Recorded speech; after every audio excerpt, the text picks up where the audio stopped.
साथियों नमस्कार। मैं Kumar Vishwakarma, social active, star trick से साइंटिस्ट। साथियों आज हम एक बहुत महत्वपूर्ण मुद्दे पर बात करें। हरियाणा में 3 महीने बाद इलेक्शन है विधानसभा के, और बड़ा खतरनाक खेल चल रहा है। बीजेपी वाले ओबीसी के वोटों को हड़पने के लिए अलग अलग हथकंडे अपना रहे हैं। ओबीसी की जनसंख्या 54% है, लेकिन ये समाज बांट के रखा गया और ज़्यादातर इसमें मेहनतकश लोग थे। कोई नौकरी में भी बड़े लेवल पे नहीं पहुंचे, ज़्यादातर सी और डी की लेवल की नौकरियों तक पहुंचे। इनके जो पुश्तैनी काम धंधे थे, इन्होंने ध्यान नहीं दिया, इनके अंदर वो ट्रिक नहीं थी, कला नहीं थी, उसको संभाल नहीं पाए विरासत को, वो काम धंधे फेल हो गए। इनके काम धंधे कोई और ही कर रहे हैं, जबकि पुश्तैनी काम इनको नॉलेज थी। तो ओबीसी समाज के लोगों की हालत बड़ी खराब है। एससी एसटी समाज की हालत भी ज़्यादा अच्छी नहीं है, क्योंकि उनको भी काफ़ी लंबे समय से मानसिक गुलाम रखा गया। अन्याय, अत्याचार, प्रताड़ना हुई, भेदभाव और छुआछूत के चक्कर में उनको खाने पीने के काम से दूर रखा गया, तो उनके साथ भी दिक्कत है। लेकिन एससी एसटी समाज में एक अच्छी बात क्या है, जैसे इन्होंने संविधान का मुद्दा उछाला, इन्होंने उछाला तो बड़ी चालाकी से कि उछालेंगे, अगर विरोध होगा तो चुप हो जाएंगे, नहीं हुआ तो हमारी प्लानिंग कामयाब हो जाएगी। तो बड़ी शातिर दिमाग से काम किया गया। मीडिया में इनके लोग हैं। तो जो एससी एसटी समाज था संविधान के मुद्दे पर, और मुस्लिम एक हो गया।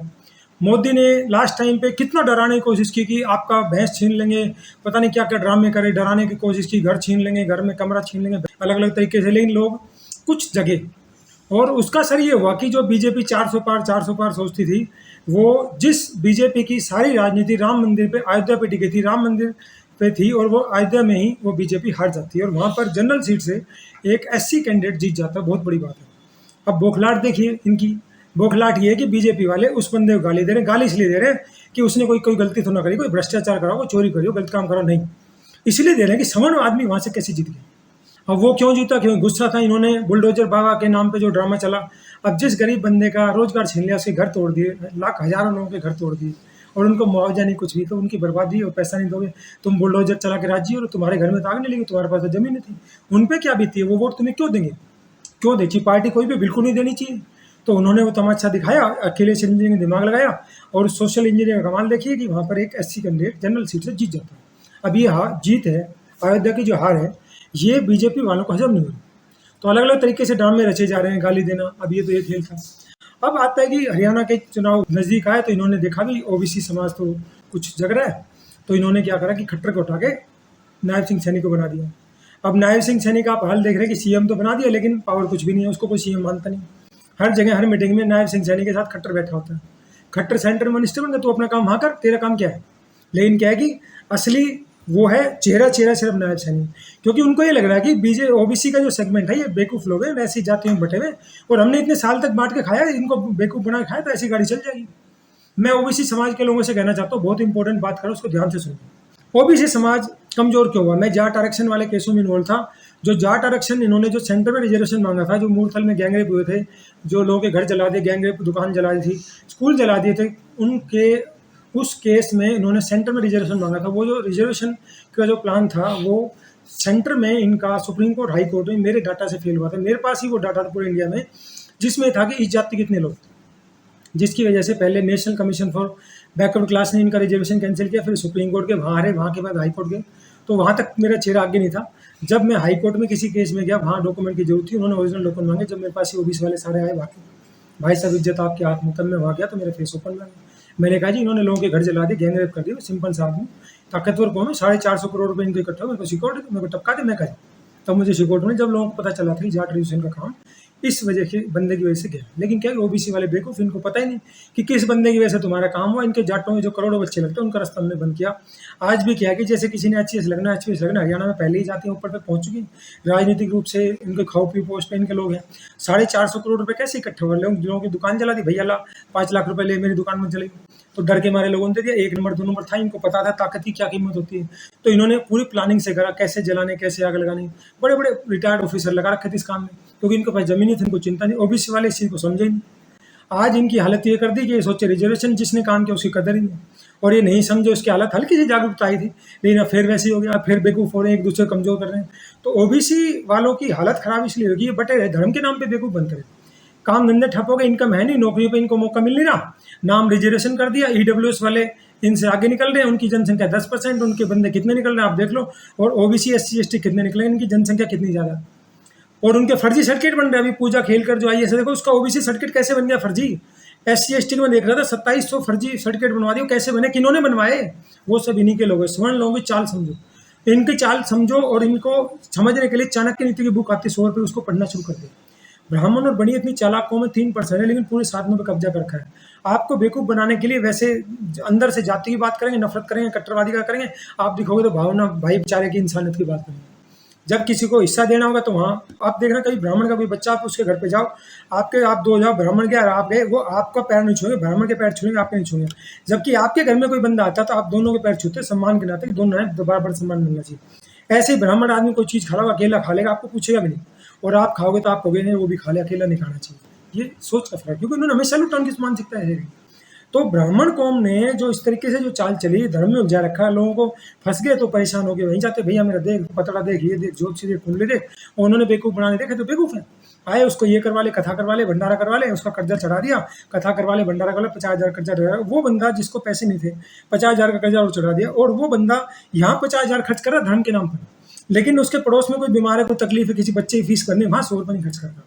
ओबीसी को इस मानसिकता को बदलना पड़ेगा। दूसरों की गुलामी करना जब तक नहीं छोड़ेंगे, दूसरी जातियों की गुलामी फ्री में बिना कुछ लिए करते हैं। लोगों को पता है कि इनकी वैल्यू क्यों नहीं ओबीसी वालों की, कि और लोग जातियों ने इनको यूज करा और ये यूज होते आए हैं। इनकी मानसिकता फ्री में गुलामी करने की, जब तक ये गुलामी करना नहीं छोड़ेंगे तब तक इनका कुछ सुधारने होने वाला नहीं, ना इनकी कोई वैल्यू बनने वाला है। दूसरा, एक दूसरे की ताकत बढ़ाएं। पंजाबी कौम को देखो, जो जातियां राजनीतिक रूप से ताकतवर हो गई, यादव है, ठाकुर है, बनिया है, जाट है, ये कैसे एक हो गए? अहीरों के बच्चे कैसे लगे हो इतने ज़्यादा नौकरियों में, कैसे? इनके पास ज़मीनें थी। बीसीबी में जो रिजर्वेशन का फायदा 11% है, ज़्यादातर यादवों के बच्चों को मिला है, उनके लोग नौकरी में पहुंच गए, 4,000 लोग नौकरी में लग रहे हैं। संपन्नता आ रही है, 1 नंबर 2 नंबर, पैसे भरभरा के भी लग गए, आपके बच्चे नहीं लग पाए, इसलिए वहां से संपन्नता आ गई, इनके पास जमीनें थी और ये एक भी हो गए। जाट कौम राजनीतिक रूप से ताकतवर, ठाकुर ताकतवर है। अब योगी का इन्होंने बीजेपी वालों को चला कि योगी को हटाएंगे तो सारे ठाकुर एक हो गए, मोदी को औकात दिखा दी बीजेपी में।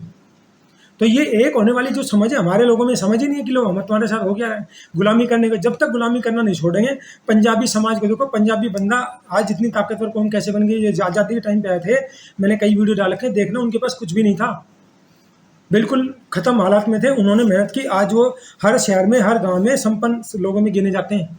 उन्होंने कोई भी काम करने में शर्म नहीं की। जब तुम शर्म नहीं करोगे ना, जब तुम शर्म छोड़ोगे, जब तुम कोई भी काम करोगे, आज खाने पीने के काम में 50% मार्जिन है। जो लोग खाने पीने के काम में गए थे कभी भूखे नहीं मरे। सैनिक कौम थी ज़्यादातर, वो नहीं गई। पंजाबी कौम कोई भी काम करने को तैयार होगी। सुनार जाति कभी गरीब नहीं हुई। सुनार जाति का जो आभूषण में जो औरतें राजी हो रही ना, हमारे औरतें ताने लग जाती, ज्वेलरी दिलवा, ज्वेलरी दिलवा। 24 कैरेट का सोना प्योर आता है, 22 कैरेट में ज्वेलरी बनती है, 22-23 में वो 23 कह के 15 कैरेट भी नहीं दे रहे, पीतल मिला के बेच रहे, हम खुश हो रहे हैं। जब भी तो ज्वेलरी वाला 2-4 साल में नया शोरूम खड़ा कर देता है, कितना भयंकर मार्जिन होता है। आप उस खेल को समझे नहीं है। जब तक आप लोग कमाई के साधन पे अपना कब्जा नहीं करेंगे, आपको कोई नहीं पूछने वाला।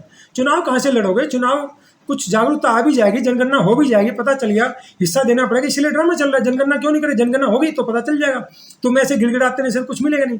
अभी जो जाट आरक्षण वाला केस हुआ था, उसमें जगदीप धनखड़ जो आज के दिन उपराष्ट्रपति है, उसको 8 लाख रुपए पर पैसे की फीस दे रही थी हरियाणा सरकार, और वो फीस कहाँ से दी जा रही थी आप हैरान हो जाएंगे। जो ओबीसी के बच्चों को स्कॉलरशिप का पैसा मिलता है, ओबीसी एससी, उस पैसे में से 8 लाख रुपए पर पैसे दिए जा रहे थे। उस 2-2, 4-4 हज़ार मिलती थी, उससे कितने बच्चों की मदद होती थी। तो सोचिए किस तरह से तुम्हारे साथ बेवकूफ बना रहे, खिलवाड़ करें, और तुम धर्म के नाम पे उनके पीछे भागे जा रहे हो। जब तक तुम अपनी औकात नहीं समझोगे, अपनी कीमत नहीं समझोगे, यही हाल होगा। जाटों ने हरियाणा में जो किसान थे, ज़्यादातर जाट थे, जमीन वाले जाट, इन्होंने जब बीजेपी वाले ने इनको किसान आंदोलन में दिल्ली नहीं घुसने दिया, जाटों ने इनको बीजेपी वालों को गाँव में नहीं घुसने दिया। बोला तुम्हें हमें दिल्ली नहीं जाने, तुम घुस के दिखा दो गाँव में। बीजेपी वालों को पसीना आ गया, 10 में से 5 सीट रहेगी, पसीना आ गया, क्योंकि जाट संपन्न कौम है, राजनीतिक रूप से संपन्न कौम है, वो समझती है कि हमारी कीमत क्या है, वो अपना काम करवाना जानते। तुम पिछले लोग बन के हम ओबीसी समाज के प्रधान, इनको ज्वाइन कर लेते हो, तुम्हारी वैल्यू कुछ नहीं है। मैं कहता हूँ, कई लोगों से मिलता, भाई साहब ओबीसी समाज का प्रधान हूँ बीजेपी का। मैं कहता नहीं कितने लोगों की नौकरी लगवाई, बोलो भाई साहब वो तो एक भी नहीं लगी। वो तो आजकल एंट्रेंस एग्जाम है ना, वहाँ होता है, अप्लाई करना पड़ता ही होता है। और इनके लोग कैसे लग जाते बिना एग्जाम के भी? जो 90 IAS इन्होंने भर्ती करे बिना एग्जाम के, उसमें एक भी ओबीसी एससी क्यों नहीं लगा? आप समझ ही नहीं रहे खेल को। फर्जी सर्किट कैसे बन रहे हो, तुम्हारे तो किसी का हिस्सा खा रहे हैं। तो ओबीसी समाज जब तक जागरूक नहीं होगा, और ये जो ओबीसी ये कह रहे थे ना, नायब सिंह सैनी ने नोटिफिकेशन जारी कर दिया। सेंट्रल गवर्नमेंट में हमने 5-7 साल पहले स्ट्रगल करके 8 लाख रुपए की जो लिमिट थी क्रीमी लेयर की, वो करवाई थी, उसमें एग्रीकल्चर इनकम को हटवाया था। जब उस समय सेंटर में हो गया, हरियाणा में पहले से 8 लाख थी, खट्टर गवर्नमेंट ने चालाकी करते वो 6 लाख कर दी, एग्रीकल्चर इनकम जोड़ दी, क्योंकि इनको पता नहीं ओबीसी वाले सोए हैं। आज 6 लाख की घोषणा तो कर दी, 6 से 8 लाख, लेकिन 6 लाख का 8 लाख का नोटिफिकेशन नहीं करा। अभी वेबसाइट पे आप जाओगे तो मैं भी एक वकील साहब का देख रहा था, लाल बहादुर खोवाल, वो पार्टी के जाऊँ हम इससे मतलब उन्होंने बताया है, बोले वेबसाइट से वो हटा ही दिया सर्कुलर, वेबसाइट से बैठा दिया, अब किसी नौकरी लेने कैसे लगेगा। तो बेवकूफ़ बनाने का धंधा ही। अमित शाह भी अभी आए थे कि ओबीसी की रैली कर गए, हम ये कर दें वो कर दें, सब हवा में है। तो सोच समझ के अपने वोट की कीमत समझे। जिन लोगों ने अपने वोट की कीमत समझी उनकी वैल्यू हुई है। SC ST भी तुम्हारे से समझदार हो गया, मुसलमान समझदार हो गया। आज ये दोनों कौम एक होगी तो इन्होंने झटका दे दिया ना बीजेपी को, विपक्ष मजबूत हुआ ना। तुम भी समझ जाओ, उनसे सीखो, खुद नहीं है तो अपने दूसरे की बुद्धि से काम ले लो। अगर आप अपने बच्चों में भविष्य चाहते नहीं तो आपके बच्चे ऐसे गुलामी करेंगे, काम धंधे तुम्हारे खत्म, तुम्हारी इनकम खत्म, जमीन है नहीं तो तुम क्या करोगे, मजदूरी करोगे, गुलामी करोगे फिर। तो आप इस भयंकर संकट से उबरना चाहते हैं, अपनी स्थिति को सुधारना चाहते हैं, आपके बच्चों की नौकरियों में हिस्सेदारी मिले, आपके बच्चे भी IAS IPS बने, बड़ी पोस्टों पहुंचे, क्या पहुंचे, MLA MP बने। वो कब बनेंगे? अभी RSS वाले क्या खेल खेल रहे हैं, OBC वाले को ढूंढ ढूंढ के पदवी पे बिठा रहे, छोटी मोटी पदवी दे दी, तू ये बन जा, तू ये बन जा, लेकिन उनको असली चीज नहीं देंगे, असली पावर नहीं देंगे, नौकरी लगाने की पावर नहीं देंगे। बस तेरे को ये पद दे दिया, तू फलाना मोर्चा का अध्यक्ष बन जा, तू ये बन जा, पावर कुछ भी नहीं है। मैं दिल्ली का जो BJP का हेड ऑफिस है, दीनदयाल उपाध्याय मार्ग में गया था, जब मेरी बात हुई थी, OBC का हेड, वो उन्होंने मेरे को बताया था, बोला भाई साहब हम तो नाम के हैं, असली ताकत तो ब्राह्मणों के हाथ में है, ब्राह्मण बने हुए हम तो नाम के हैं। नेशनल लेवल पे जो BJP के हेड ऑफिस में बैठा, मैं उसकी बात कर रहा हूँ, नाम नहीं बता सकता, लेकिन ऐसा होता है। तो आप अपनी कीमत समझो, एक हो जाओ, अपनी वोट की कीमत समझें, इनके झांसे में ना आए, सोच समझ के वोट का इस्तेमाल करें। जो जाट होते हैं, जाट अपनी वोट की कीमत जानते हैं, वो वही डालेंगे जहाँ उनका फायदा हो। तो वो उनसे सीख लो, पंजाबियों से सीख लो कि कैसे एक हुआ जाता है। पंजाबी 2 किलोमीटर दूर चला जाएगा अपने बंदे से लेकर सामान। आप सामान खरीदते हो, बढ़िया से क्यों खरीदते हो? मैं देखता हूँ, एक मेरा जानकार बढ़िया था, मैं उसके पास बैठता था, वैसे भाईचारा। मैंने सिम पोर्ट करवाई, सिम पोर्ट के उसने मेरे से 280 रुपये ले लिए। मैं गुड़गांव गया, सिम पोर्ट वाले सोचा कितने पैसे, बोला भाई साहब फ्री होती है और 1 महीने का रिचार्ज फ्री। अरे मैंने कहा मेरे से तो 270 रुपये ले गया, बड़ा बेवकूफ़ बना गया। कोई बात नहीं, मैंने उसके दिन के बाद उससे रिचार्ज करवाना बंद कर दिया। मैं OBC वाला है, उससे चला, कोई SC ST वाले बेचारे करें इसका ये काम, वो तो गए नहीं। लेकिन मैं चाहता हूँ SC ST वाले भी अपने बंदे को बिठाओ, एक बंदे को रोजगार फ्री मिल जाए, कुछ नहीं करना, मोबाइल तुम्हारे पास होता है और इसमें कोई इन्वेस्टमेंट का काम नहीं, 2-4 हज़ार का बैलेंस लगा और रिचार्ज करो, और लोग अपने लोगों का साथ दो। सामान खरीदना, राशन की दुकान तुम खरीदो, ये बड़े बड़े संस्थाओं में जगह पड़ी है SC ST OBC में, आप एक स्टोर बनाओ ना, अपने लोगों से खरीदो ना। आपका जो 2,000 का राशन आ रहा है वो 9,000 में, तुम्हारे 1,000 बच कर बढ़िया, ब्राह्मण की ताकत बढ़ने से बची। आप उनकी ताकत बढ़ाओ, जब तक उनकी ताकत पे बात नहीं करोगे, जब तक आपको कोई नहीं पूछने वाला। ठीक है, बहुत बड़े बिजनेस नहीं कर सकते, लेकिन छोटे छोटे काम तो कर सकते हो, उनकी ताकत तो घटा सकते हो। तो आप अगर अपने भविष्य को देखना चाहते हैं, बड़ी चीज़ों पे अपना सम्मान चाहते हैं, बड़ी पदवी पे अपने लोगों का कब्जा चाहते हैं, आप अपना हक चाहते हैं, तो आपको एक होना पड़ेगा और अपने कीमत समझनी पड़ेगी। हमारी वोट की कीमत क्या है? बरगलाने से हिंदू मुसलमान के धर्म के नाम पे जो ड्रामा कर रहा है, उनके चक्कर ना पड़े। ये ज़्यादा धर्म से कुछ नहीं मिलना, तुम्हारे कर्जे में चढ़ा देंगे, बेवकूफ़ बनाएंगे और ऊपर से कहेंगे देखिए हमने इसको बेवकूफ़ बना दिया। तो आपको जागरूक करने के उद्देश्य से मैंने वीडियो बनाया। साथियों, आपको हमारा वीडियो अच्छा लगता है, इसको लाइक करें, कमेंट करें, सब्सक्राइब करें। आपको हमारे वीडियो में कोई भी कमी लगती है, इंप्रूवमेंट लगता है, सजेशन लगता है, आप हमें कमेंट सेक्शन में जाकर जरूर बताएं, ताकि भविष्य में जो भी जानकारी लेकर आए आपको बेहतर से बेहतर जानकारी दे सके। धन्यवाद, जय हिंद।